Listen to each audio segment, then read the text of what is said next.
had worked all day and everything went fine, and I got off at 5 o'clock, so I went out to my truck and got in it, started home, and I missed the off-ramp to the freeway, so I went on up to the other one kind of slow. Well, my foot didn't want to touch the gas pedal. It just wouldn't find the gas pedal to go, so I could find my left foot. So Diane was experiencing a large stroke on the left side of her brain from a blocked off left carotid artery.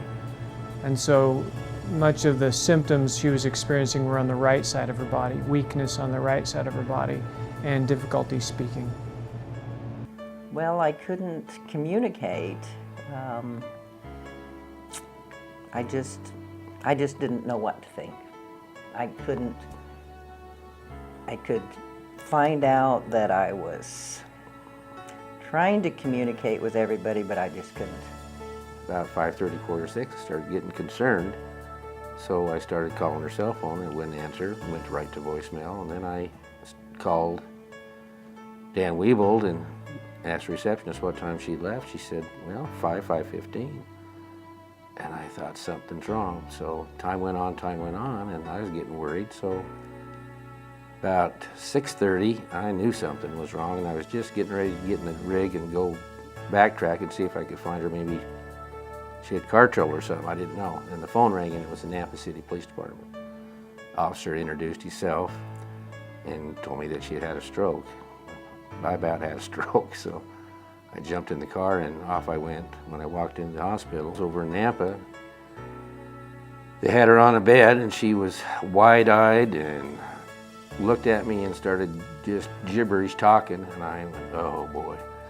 And she was paralyzed on her right side, her leg, her right arm, her face had drooped.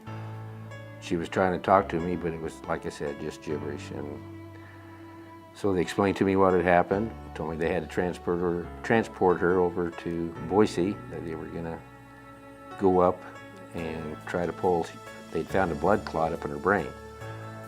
They were going to use this retrieval tool, and the first time they had had a chance, they were waiting for the right patient to use it on.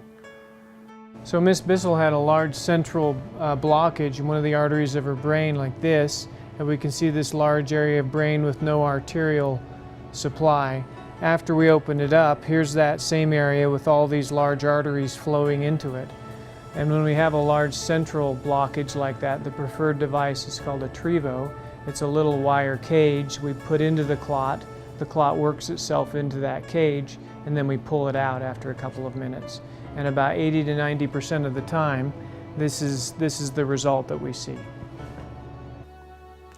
Half hour later, he was back, said that he had snagged that clot and pulled it out, and the blood had just flowed into the right side of her brain. She'd regained her right arm, her leg, and her face had come back up, and she was talking. It was fine. So this was the first use of this Trevo device in the state of Idaho, and it's now our standard technique for removing clots centrally in the brain. It's become the national standard, and it's our standard at St. Alphonsus here in Boise. And I think what you have to remember is that the sooner you get here, the more likely you are to have a more excellent outcome, particularly when you undergo the state-of-the-art techniques that we offer here at St. Alphonsus. I had real good care. All the nurses were brilliant to me as far as letting me know what I could do and what I couldn't do. They were very informative. They kept me in the loop. I mean, very seldom did I ever have to ask about this test or that test, because they did a battery of tests after to see what damage was done. But I never had to worry about it, because as soon as she had come back and they had the results, somebody would get a hold of me and tell me what they'd found, which was nothing serious. Said there might be some temporary speech or memory loss for a short time, but they didn't think anything that was going to last forever.